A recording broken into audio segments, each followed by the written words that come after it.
Estamos de volta aqui com o programa Viver com Fé e Saúde. Olha só, pessoal, nessa semana nós falaremos sobre os transtornos emocionais na fase escolar. E a nossa convidada está pela primeira vez aqui no Viver com Fé e Saúde. Ela que é psiquiatra e é a Monize Cristina Souza Paula. Monize, seja muito bem-vinda aqui ao nosso programa.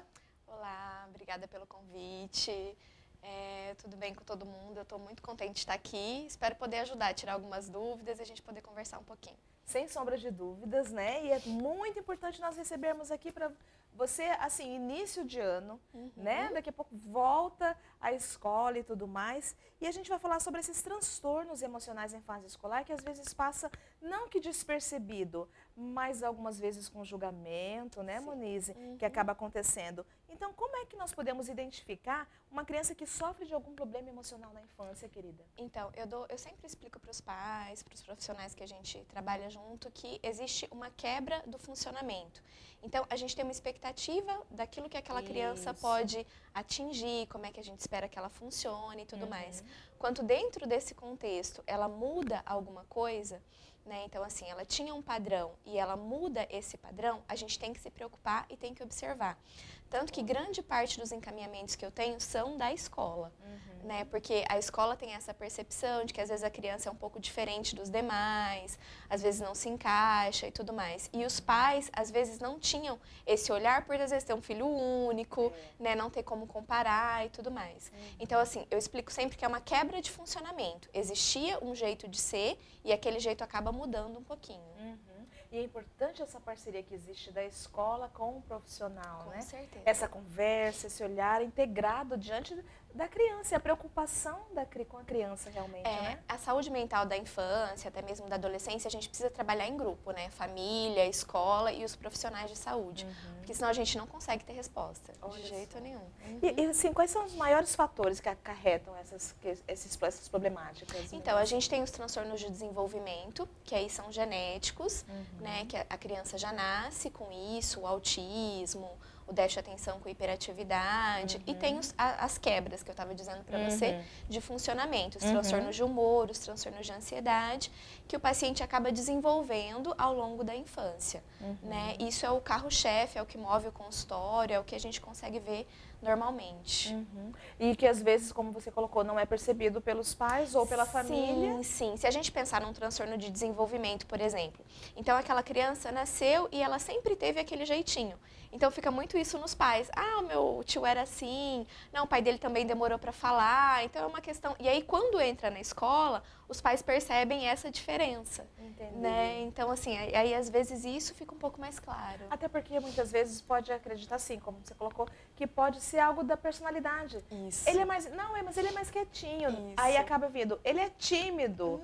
E na verdade não é que ele seja tímido, é porque existe alguma questão ali que acaba ficando mais clara quando vem o olhar dos demais profissionais, não? Isso, exatamente. Que aí é onde a gente entra realmente, né? Onde a escola faz essa parceria com a gente, para a gente conseguir olhar, poxa, aquilo ali é só uma característica e a gente tem que respeitar essa criança, estimular, incentivar, ou não, a gente precisa de outras terapias e outras alternativas em função disso, né? Até para que tenha uma qualidade de vida. Exatamente, né? É o que a gente busca em primeiro plano. Não só para a criança, como para a família, como um apanhado, né? Você falou sobre o autismo. Quais seriam os transtornos que são mais característicos que se descobrem nessas idades? Então, no início, como eu estava te dizendo, ali pelos 3, 4 anos, a gente tem os transtornos do desenvolvimento, né, o autismo e o déficit de atenção. E na faixa etária escolar, dos 7 para 8 anos, é onde a gente tem os transtornos de ansiedade e os transtornos de humor. Uma depressão, transtorno bipolar é muito incomum na infância, né? Mas o que a gente percebe mesmo que são os principais transtornos hoje seria o autismo e a hiperatividade. E todos eles, de uma certa forma, acabam, vamos dizer assim, meio que atrapalhando a área escolar. Sim, é porque toda doença mental na infância, ela vai ter uma repercussão importante, né? Se a gente pensa no adulto, isso vai repercutir no trabalho dele. A escola seria essa função, né? A funcionalidade da criança. Então, qualquer alteração que ele tiver no cognitivo, no funcionamento, isso vai se apresentar na escola, né? Normalmente, a ponta do iceberg, né? né, é onde a coisa realmente aparece. Porque em casa a gente consegue lidar, os pais são muito atenciosos e tudo mais. Sim. Na escola a coisa fica mais evidente. Doutora, deixa eu te perguntar uma coisa. Você falou sobre a depressão, né? A depressão infantil. Que olhar diferenciado o pai pode perceber, de repente, que o seu filho está com depressão?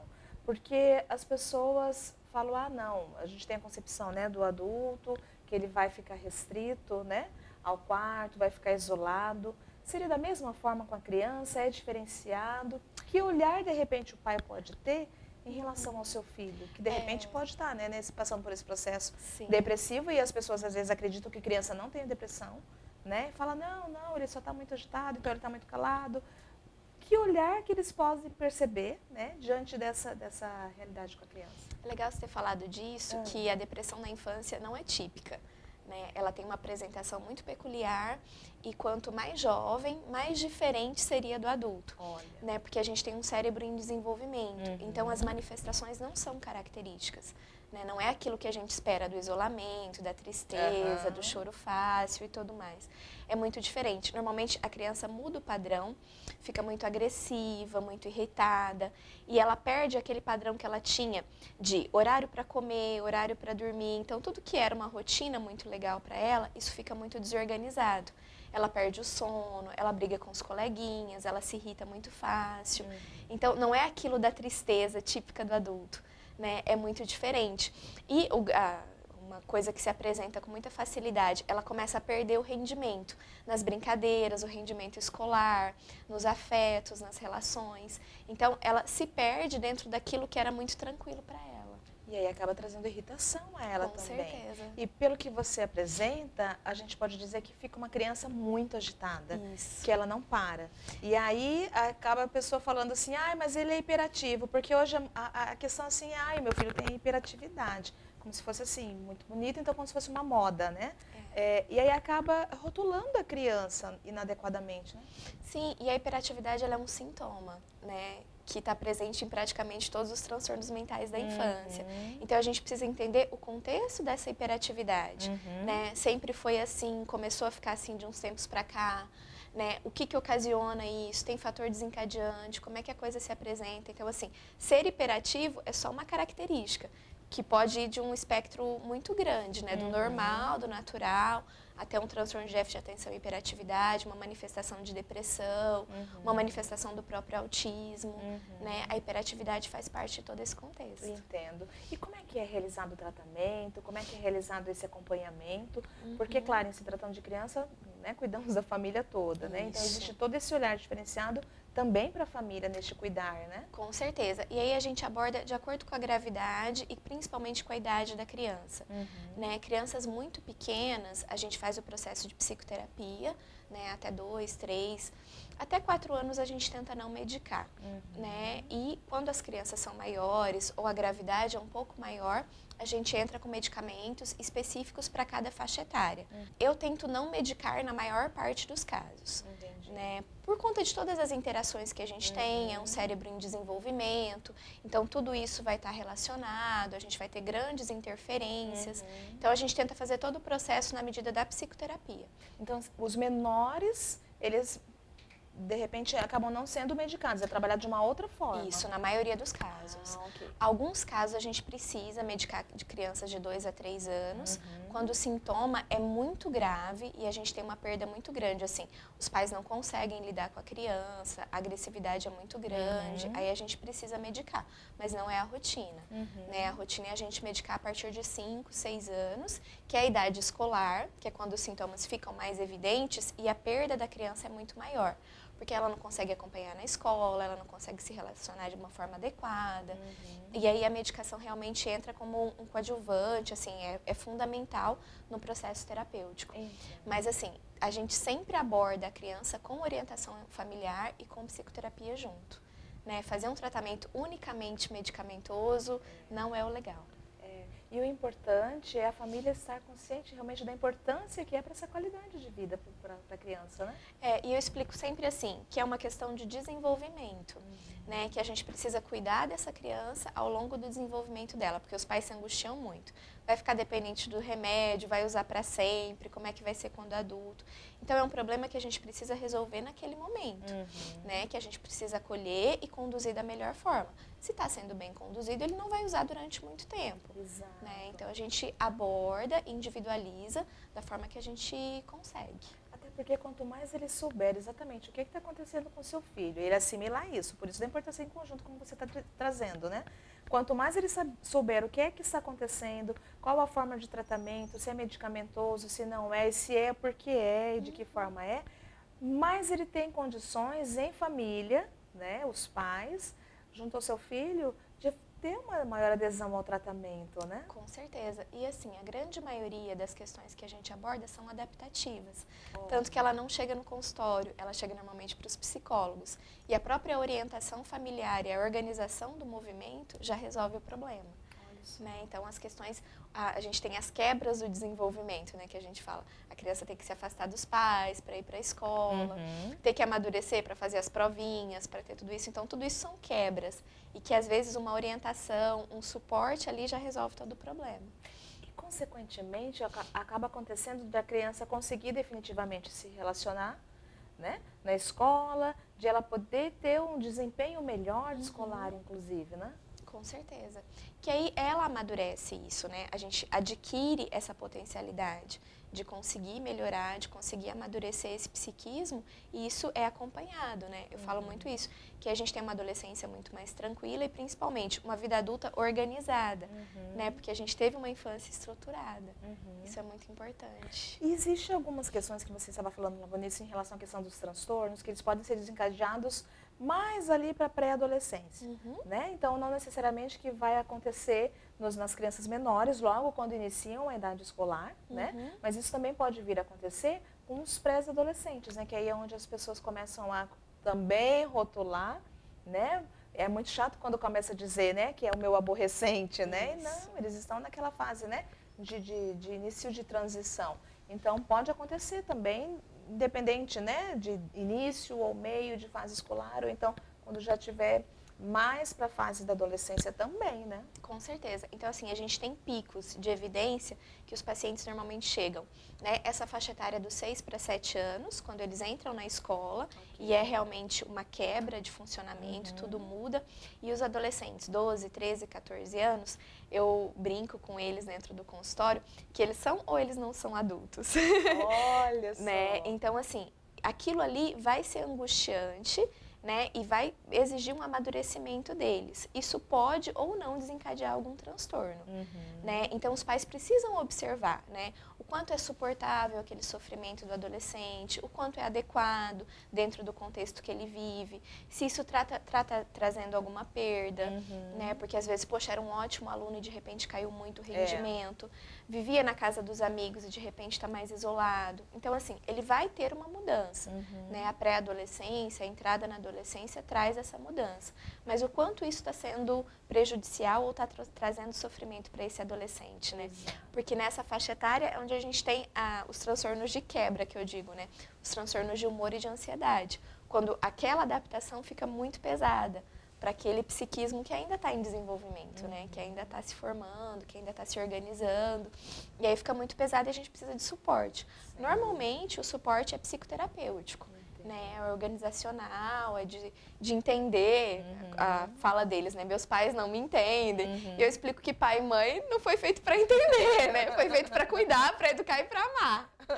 Né? Então, para isso, nós temos os profissionais. E aí a gente acolhe, a gente conduz da melhor forma. Normalmente são tratamentos muito curtos, né? De organização mesmo desse processo deles de sobrevivência, para eles terem melhor qualidade de vida. E eu fico observando, assim, quando ele chega, aí você fala na linguagem dele, né? Aham. Porque eu imagino que ele já deva chegar todo cheio, né, de dedos, né? O que eu tô fazendo aqui? Exatamente. Acontece isso realmente, doutora? Sempre, sempre. Assim, é muito difícil, principalmente o adolescente. A criança ainda me olha de uma outra forma, eu fico naquela função Cuidando, de pediatra ali, eles já estão mais acostumados. Mas o adolescente fica chocado. Meu pai e minha mãe querem me levar no psiquiatra. Né? Então, quando eles chegam no consultório, eu entro no limite deles, né? Entro no funcionamento. Por que você veio aqui? Não tenho a menor ideia. Não, então peraí, então vamos descobrir por quê. Né? Não é assim, qual que é a minha função aqui, o que nós vamos fazer por você. E aí eles trazem N questões existenciais, eles leem muito, então chegam a ler coisas específicas, assim, da filosofia e tudo mais, e a gente vai discutindo o amadurecimento e tudo mais, na linguagem deles, né? A gente tem que trabalhar com isso. Até porque quando eu chego na adolescência, eu tenho transtorno de uso de substâncias. Então eu tenho questões muito mais graves que eu preciso abordar e acolher de uma outra forma, né? Porque senão eu vou ser só mais um que pune e que critica. Exatamente. Se isso não ficar muito claro para ele, sobretudo se não estabelecer o vínculo, não há como Exatamente. haver o acompanhamento, né, adequado, né? Exatamente. E isso fica claro desde o início, tanto para o paciente quanto para os pais, né? Sim, eu explico que o paciente ali é onde eu me foco, o respeito que eu tenho, a confidencialidade e tudo mais, mas a troca existe sempre com os pais. Né? Não tem como eu tratar um adolescente, uma criança é impossível, mas mesmo um adolescente eu preciso ter essa troca para os pais, eu preciso dizer para eles, olha, seu pai vai vir aqui sim, a gente vai conversar sim, vai ter o limite aqui dentro sim. Né? Isso é muito importante também. E o que vale ressaltar é essa preocupação que existe de fato com as escolas de realmente de ir em busca, né, de algo para poder mais que aprimorar, na verdade, o rendimento do seu aluno, né? As escolas estão sendo muito parceiras. Que bom. Né? Hoje eu tenho muita qualidade nesse sentido. Eles conseguem ouvir, né? Não estigmatizam, que é a parte mais difícil, né? De você olhar para aquela criança de uma forma natural, adequada, tranquila e dar o feedback que eu preciso, né? Porque a escola pode me devolver, olha, funciona assim, isso foi adequado, isso melhorou, isso não melhorou, o relacionamento dele tá legal, não tá. Não é só a parte cognitiva que a gente tem que pensar, né? Sim. A gente precisa que essas relações sejam saudáveis na medida do possível. E a grande parte das escolas hoje é muito parceira. E existe essa troca nesse sentido do olhar, do cuidado que realmente a escola deve ter? Você está falando desse tato e tudo mais, porque é delicado. Isso. É uma situação delicada, até porque se nós adultos já temos, né, a questão de fantasiarmos, imagina a criança, imagina um pré-adolescente, imagina um adolescente também, né? Agora, em relação a essa questão mesmo do olhar diferenciado, existe essa orientação da escola também? Do profissional para a escola? Com certeza, com certeza. Olha que importante. Isso é muito importante. Né? Tem grande parte das escolas tem o seu profissional de saúde mental, específico para trocar com a gente. Né? As escolas são abertas, dependendo da situação. Eu vou até a escola, o psicólogo que trabalha comigo vai, a gente trabalha junto. Ou a escola encaminha para a gente. Então, esse feedback a gente tem com frequência. E eu acho que isso está evoluindo. Né? A saúde mental na infância é uma coisa muito nova. Né? Não é de agora, de 2000 para cá, não é uma coisa muito antiga. Então, é um aprendizado que nós estamos fazendo juntos, né? De como é que a gente vai conduzir essas crianças, como é que a gente vai adaptar.